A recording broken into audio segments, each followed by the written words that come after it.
Hermanos, cuando ayudéis a alguien, no toquéis trompeta delante de vosotros.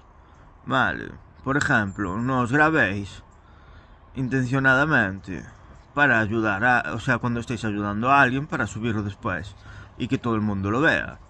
Vale, como mirar qué cristiano soy, mirar qué tal, mirar qué cual. Eso no se hace, hermanos. Eso no se hace. Vale. Las cosas las haces en secreto y tu Padre celestial te recompensará como te tenga que recompensar. Es que... ¿A qué viene esto? Pues por ejemplo, a grabarte vídeos, ayudando a otras personas, pues dándole dinero, no sé qué, no sé cuánto. Yo he visto algunas cosas, ¿vale? Y tengo que decirlo, hermano. Lo siento, pero es así. O sea, eso es algo muy feo, es algo muy feo.